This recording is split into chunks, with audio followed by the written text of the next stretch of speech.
I think ಇವೆಲ್ಲ distractions ಅಂತ ಅವ್ರಿಗೆ ಗೊತ್ತಿರುತ್ತೆ. ಅದಕ್ಕೆ ಕುದುರೆಗೆ ಇದು ಹಾಕ್ದಂಗೆ ಬ್ಲೈಂಡ್ಸ್ ಹಾಕ್ದಂಗೆ ಇಷ್ಟೇ ಅದರಲ್ಲೇ ಓಡ್ತಾ ಇರ್ತಾರೆ. ಅದು ಒಳ್ಳೇದು ಅಂತ ಕೂಡ ಅನ್ಸುತ್ತೆ ಸರ್ ಕೆಲವು ಸತಿ. ಅಲ್ಲ, ಭಾಳ ಒಳ್ಳೇದು ಅನಿಸುತ್ತೆ ಅದು. ಅಂದರೆ ಮಗ್ನರಾಗಿರೋದು ಅಂತ ಒಂದು ಪದ ಇದೆ ಹಿಂದೆ, ಆ ಮಗ್ನತೆ ಹೊರಟೋಗಿದೆ ಅಂತ. ಈ ಮಗ್ನರಾಗೋದಕ್ಕೆ ಬಿಡೋದಿಲ್ಲ ಯಾರೋ. ನಿಮಗೆ ಸುಮ್ಮನೆ ಕೂತಿರ್ತೀರಿ, ನೀವೇನೋ ಕೆಲಸ ಮಾಡಬೇಕು ಅಂತ ಇರ್ತೀರಿ, ನಿಮ್ಮ ವಾಟ್ಸಪ್ ಟನ್ ಅಂತ ಅನ್ನತ್ತೆ, ಅದರಲ್ಲಿ ಯಾವುದೋ ಒಂದು ಮೆಸೇಜ್ ಬರುತ್ತೆ, ಅಲ್ಲಿ ಯಾರೋ ಯಾರಿಗೂ ಬೈದಿರ್ತಾರೆ, ನಿಮಗೂ ಸಿಟ್ಟು ಬಂದುಬಿಟ್ಟು ನೀವು ಅದಕ್ಕೊಂದು ಕಾಮೆಂಟ್ ಮಾಡ್ತಾ ಕೂತ್ಕೊಳ್ತೀರ. ಆಮೇಲೆ ಇಡೀ ದಿನ ಆ ಕಮೆಂಟ್ಗಳಿಗೆ ಉತ್ತರ ಕೊಡ್ತಾ ಕೂತ್ಕೊಂಡ್ಬಿಡ್ತೀವಿ.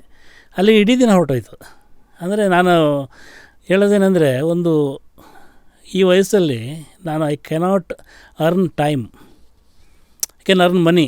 ಹಾಗಾಗಿ ಯಾರೋ ದುಡ್ಡು ಕೇಳಿದ್ರೆ ಕೊಟ್ಬಿಡ್ಬೋದು, ಟೈಮ್ ಕೇಳಿದ್ರೆ ಕೊಡೋಕ್ಕೆ ಸ್ವಲ್ಪ ಹಿಂದೆ ಮುಂದೆ ನೋಡಬೇಕಾಗುತ್ತೆ. ಬಿಕಾಸ್ ಯು ಕೆನಾಟ್ ಅರ್ನ್, ಸ್ವಲ್ಪ ಸ್ಟಾಕ್ ಕಡಿಮೆ ಇದೆ. ಈ ವಿಚಾರದ ಬಗ್ಗೆ ರೀಸೆಂಟಾಗಿ ನಾನು ನನ್ನ ಹಸ್ಬೆಂಡ್ ಡೇವಿಸ್ ಹತ್ರ ಮಾತಾಡ್ತಾ ಇದ್ದೆ. ಅಂದರೆ ನಮಗೆ ಲೈಫಲ್ಲಿ ಫ್ರೀಯಾಗಿ ಬರೋದಕ್ಕೆ ಯಾವುದಕ್ಕೂ ಬೆಲೆ ಇಲ್ವಾ ಅಂತ. ಈಗ ನಾವೆಲ್ಲ ಮನುಷ್ಯರು ನಮಗೆ ಹೇಳಿರೋ ಪ್ರಕಾರ 100 ವರ್ಷ ಬದುಕ್ತೀವಿ, 100 ವರ್ಷ ಆಯಸ್ಸು ನಮಗೆ ಫ್ರೀಯಾಗಿ ಬಂದುಬಿಟ್ಟಿದೆ ಸರ್.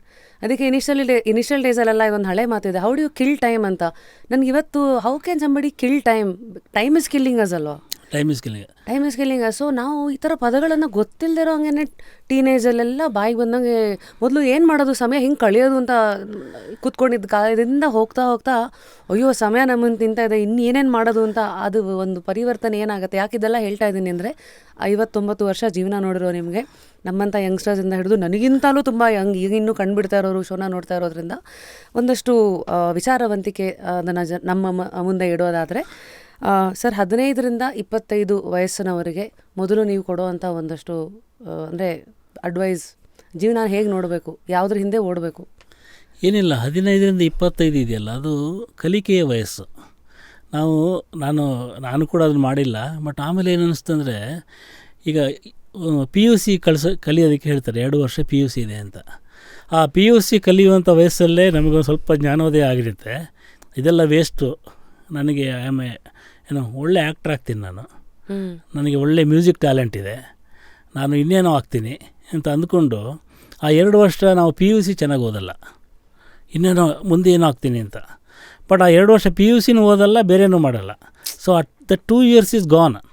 ನಾನು ಹೇಳೋದು, ಆ 2 ವರ್ಷ ನಿಂಗೆ ಬೇರೆ ದಾರಿ ಇಲ್ಲ, ಅದನ್ನು ಜೈಲು ಅಂದ್ಕೊಂಡ್ಬಿಟ್ಟು ಅದನ್ನು ಪೂರ್ತಿಯಾಗಿ 2 ವರ್ಷ PUC ಓದುವಾಗ PUCಯನ್ನೇ ಓದು, ಅದರಲ್ಲಿ ಅಂಕ ತೆಗೆದುಕೊಂಡ ನಂತರ ಬೇರೆ ಯೋಚನೆ ಮಾಡು. ಇದು ಕಾನ್ಫ್ಲಿಕ್ಟ್ಸ್, ಬಿಕಾಸ್ ಐ ಥಿಂಕ್ ಟೀನೇಜಲ್ಲಿ ತುಂಬ ಬರುತ್ತೆ, ಭಾಳ ಕಾನ್ಫ್ಲಿಕ್ಟ್ ಆಗುತ್ತೆ. ಅಂದರೆ ನಾನು ಹೇಳೋದು, ಈ 2 ವರ್ಷ ನೀನು ಕೆಲಸ ಮಾಡಿದರೆ, ನೀನು ಓದೋದನ್ನು ಮಾಡಿದರೆ, ಉಳಿದ 25 ವರ್ಷ ಸಂತೋಷವಾಗಿರ್ಬೋದು. ಈ 2 ವರ್ಷ ಮಾಡದೇ ಇದ್ದರೆ 25 ವರ್ಷ you are ruining the future by not acting properly in this age. ಅಥವಾ ಆ ಒಂದು ಪರ್ಟಿಕ್ಯುಲರ್ ಕೆಲಸನ ಇವಾಗ ನೀವು ಓದೋದೇ ಉದಾಹರಣೆ ಕೊಟ್ರಲ್ಲ ಸರ್, ಅವ್ರು ಅದನ್ನು ಕಂಪ್ಲೀಟಾಗಿ 100% ಅದ್ರಿಗೆ ಶ್ರಮ ಹಾಕಿದ್ರೆ, ಇಲ್ಲ ಇದು ನನಗಲ್ಲ ಅಂತ ಅನ್ನೋದು ಕರೆಕ್ಟ್ ಕ್ಲಾರಿಟಿ ಸಿಗುತ್ತೆ. ಹೌದು. ಸೊ ಯಾವ ಥರ ನೋಡಿದ್ರು ಅಲ್ಲ, ಅಂದರೆ ನಾನು ಹೇಳೋದು, ಮನೆಯಲ್ಲಿ ಒಂದು ಉದಾಹರಣೆ ಕೊಡೋದಾದರೆ, ನೀನು ವಾಕ್ ಮಾಡೋಕ್ಕೆ ಇಷ್ಟ ಅಂತಿಟ್ಟರೆ ನೀನು ವಾಕ್ ಮಾಡು, ಬಟ್ ನೀನು ಒಂದು ಕಾರ್ ತಗೊಳ್ಳೋಷ್ಟು ಸಂಪಾದನೆ ಕೂಡ ಮಾಡು ಅಂತ. ನೀನು ಬಡತನದ ಕಾರಣಕ್ಕೆ, ಕಾರಿಲ್ಲ ಅಂತ ಹೇಳೋ ಕಾರಣಕ್ಕೆ ವಾಕ್ ಮಾಡೋದಕ್ಕೂ, ಕಾರ್ ಇದ್ಕೊಂಡು ವಾಕ್ ಮಾಡೋದಕ್ಕೂ ವ್ಯತ್ಯಾಸ ಇದೆ. ಮನೆಯಲ್ಲಿ ಡೈನಿಂಗ್ ಟೇಬಲಲ್ಲಿ ಒಳ್ಳೆ ಅಡುಗೆ ಇಟ್ಕೊಂಡು ಉಪವಾಸ ಇರೋದಕ್ಕೂ, ಅದಕ್ಕೆ ಫಾಸ್ಟಿಂಗ್ ಅಂತಾರೆ. ಊಟನೇ ಇಲ್ಲದೆ ಉಪವಾಸ ಇದ್ದರೆ ಸ್ಟಾರ್ವಿಂಗ್ ಅಂತಾರೆ. ಬಡತನ. ನಿಮಗೆ ಸ್ಟಾರ್ವಿಂಗ್ ಬೇಕೋ ಫಾಸ್ಟಿಂಗ್ ಬೇಕೋ ಅಂತ. ಫಾಸ್ಟಿಂಗ್ ಈಸ್ ಸ್ವಲ್ಪ ಶೋಕಿ, ಎಲ್ಲ ಇದೆ, ಇಲ್ಲ ನಾನು ಊಟ ಮಾಡಲ್ಲ. ಸ್ಟಾರ್ವಿಂಗ್ ಈಸ್ ಅದು ಕಣ್ಣೀರು, ಅಂದರೆ ಇಲ್ಲ ಊಟಕ್ಕೆ ಗತಿ ಇಲ್ಲ ಅಂತ. ಸೊ 2ರಲ್ಲಿ ಯಾವುದನ್ನು ಆರಿಸ್ಕೋಬೇಕು ಅಂತ ಹೇಳೋದು ಅವ್ರಿಗೆ ಬಿಟ್ಟಿದ್ದು. ಅದಕ್ಕೆ ಅವರ ಪ್ರಯತ್ನ ಮುಖ್ಯ ಆಗುತ್ತೆ. ಸೊ ಕಲಿಕೆಯ ವಯಸ್ಸು 15ರಿಂದ 25, ಕಾನ್ಫ್ಲಿಕ್ಟ್ಸ್ ಏನೇ ಇದ್ರೂ ಆ ಒಂದು ಫೋಕಸನ್ನು ಇಟ್ಕೊಂಡು ಅದಕ್ಕೆ ಮುಗಿಸಿ ಮತ್ತೆ ನೆಕ್ಸ್ಟಿಗೆ ಹಾರಿ. ನನಗೆ ರೈಟ್ರಾಗಿ ನಾನು ಮತ್ತು ನನ್ನ ಗೆಳೆಯರು ಆ ವಯಸ್ಸಲ್ಲಿ ಓದಿದಷ್ಟು ಪುಸ್ತಕವನ್ನು ನಂತರ ಓದಲಿಲ್ಲ. ಅದು ಆ ಏಜಲ್ಲಿ ಏನಿರ್ತಂದರೆ, will be at the receiving end. ಏನು ಬಂದರೂ ಭಾಳ ಮುಕ್ತವಾಗಿ ಸ್ವೀಕಾರ ಮಾಡ್ತಿರ್ತೀವಿ. ಅಂದರೆ ಒಂದು ವಿಮರ್ಶೆ ಮಾಡೋದಕ್ಕೆ ಹೋಗಲ್ಲ, ಇದು ಚೆನ್ನಾಗಿಲ್ವೋ, ಅವನು ಬೈಯಲ್ಲ ಯಾರನ್ನ. ಆಗ ನನ್ನ 15 ದಿನಗಳಲ್ಲಿ ಕೆಟ್ಟ ಸಿನಿಮಾಗಳೇ ಇರಲಿಲ್ಲ, ಬರೀ ಸಿನಿಮಾಗಳಿದ್ವು, ಕೆಟ್ಟ ಪುಸ್ತಕಗಳೇ ಇರಲಿಲ್ಲ. ಈಗ ನೋಡಿದ್ರೆ ಈ ಸಿನಿಮಾ ಚೆನ್ನಾಗಿದೆಯೋ ಇಲ್ವೋ ಅಂತ 100 ಜನ ಚರ್ಚೆ ಮಾಡಿ, ಅವ್ನು ಚೆನ್ನಾಗಿದೆ ಅಂತ ಹೇಳ್ತಾನೆ, ಅವ್ನು ಚೆನ್ನಾಗಿಲ್ಲ ಅಂತ ಹೇಳ್ತಾನೆ, ಹಿಂಗೆ ಮಾಡೋಕ್ಕೆ ಶುರು ಮಾಡ್ತೀವಿ. ಅದು ಭಾಳ ಕೆಟ್ಟದ್ದು. ನಿನಗೆ ನೋಡಬೇಕಿದ್ರೆ, ನಿನಗೆ ಒಂದು ಅನುಭವ ಆಗಬೇಕಿದ್ರೆ ನೀನು ನೋಡು, ಇನ್ನೊಬ್ಬನ ಕೇಳಕ್ಕೆ ಹೋಗ್ಬೇಡ ಅಂತ. ಇನ್ನೊಬ್ಬನ ನೋಡಿದರೆ ಅವನ ಅನುಭವ ಹೇಳ್ತಾನೆ. ನೀವು ಇನ್ನೊಬ್ಬನ ಕೇಳಿ ಒಂದು ಪುಸ್ತಕ ಓದಕ್ಕೆ ಹೋದ್ರೆ ನಿಮ್ಗೆ ಆ ಸಂತೋಷನೇ ಸಿಗಲ್ಲ. ಅದೊಂದು ಭಾಳ ಒಳ್ಳೆಯ ಮಾತಿದೆ ನೋಡಿ, visit good place, eat good food, live good life, but don't tell anyone, they will spoil your happiness ಅಂತ. ನೀವು ಯಾವುದೋ ಜಾಗಕ್ಕೆ ಹೋಗಿ ಭಾಳ ಚೆನ್ನಾಗಿದೆ ಅಂತಾರೆ, ಅವನು ಇನ್ನೊಬ್ಬ ಭಾಳ ಖಚಿತವಾಗಿದೆ ಸರ್ ಅಂತಾನೆ, ಆಗ ನಿಮ್ಮ ಸಂತೋಷದ ಪೂರ್ಣದಲ್ಲಿ ಒಂದು 10% ಹೊರಟೋಗುತ್ತೆ. ಅವ್ನು ಚೆನ್ನಾಗಿಲ್ಲ ಅಂತ ಮೋಸ್ಟ್ ಇರ್ಬೋದೇನೋ ಅಂತ ಒಂದು ಡೌಟ್ ಬಿಡುತ್ತಲ್ಲ ನಿಮ್ಮ ಮನಸ್ಸಲ್ಲಿ. ಅನ್ಡೌಟೆಡ್ಲಿ ಸಂತೋಷ ಪಡೋದು ಬೇರೆ ಅದು. ಆ್ಯಂಡ್ ಬೇರೆಯವ್ರ ಒಪಿನಿಯನ್ಸ್ಗಳು ನಿಮ್ಮ ತಲೆ ಒಳಗೆ ಹೋಗಿಬಿಡದೆ ನಿಮ್ಮ ಒಪಿನಿಯನ್ಗೂ ನಿಮ್ಮ ಇದನ್ನು ಉಳಿಸ್ಕೊಳ್ಳೋದು. ಒಪಿನಿಯನ್ ಇದೆಯಲ್ಲ ಅದೇ ಹಾಳು ಮಾಡೋದು. ನನಗೆ ಯಾರು ಕೇಳಿದಾಗ ನಿಮ್ಮ ಒಪಿನಿಯನ್ ಏನು ಅಂತೇಳಿ ಬಂದು ಕೇಳ್ತಾರಲ್ಲ, that is the most costliest thing. ನಿಮ್ಮ ಒಪಿನಿಯನಿಗೆ ಇವತ್ತು ಇರುವಷ್ಟು ಬೆಲೆ ಯಾವುದಕ್ಕೂ ಇಲ್ಲ ಅಂತ, because they will sell your opinion.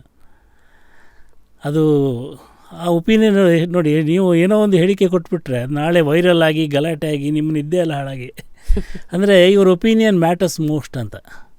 ಇವತ್ತು ಸೋಷಿಯಲ್ ಮೀಡಿಯಾದಲ್ಲಿ ಏನನ್ನು ಮಾರಾಟ ಮಾಡ್ತಾರೆ ಅಂದರೆ ಒಪಿನಿಯನ್ನ ಮಾರಾಟ ಮಾಡ್ತಾರೆ.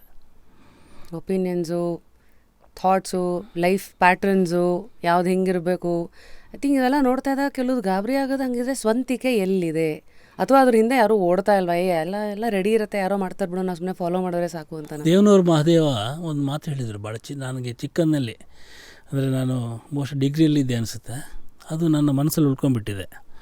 ಒರಿಜಿನಲ್ ಥಿಂಕರ್ಸ್ ಭಾರತದಲ್ಲಿ ಕಡಿಮೆ ಆಗ್ತಿದ್ದಾರೆ ಅಂತ. ಆಗ ಈ ಒರಿಜಿನಲ್ ಥಿಂಕಿಂಗ್ ಇದೆಯಲ್ಲ ಅದು ಬಹಳ ಮುಖ್ಯ. ಅಂದರೆ ಆ ಒರಿಜಿನಲ್ ಥಾಟ್ ಬರದೇ ಹೋದರೆ ನಾವಾಗೋದಕ್ಕೆ ಸಾಧ್ಯ ಇಲ್ಲ.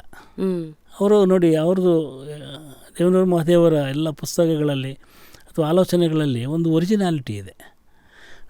He will not follow somebody blindly. ಅದು ಎಲ್ಲ ನಾಯಕರಲ್ಲೂ ನಿಮಗೆ ಕಾಣಿಸುತ್ತೆ, ಲೋಹಿಯಲ್ಲಿ ಕಾಣಿಸುತ್ತೆ. ಸೊ ಇವರು ಲೋಹಿಯ ರಾಜಕೀಯಕ್ಕೆ ಒಂದು ಹೊಸ ದಿಕ್ಕು ಕೊಟ್ಟವರು.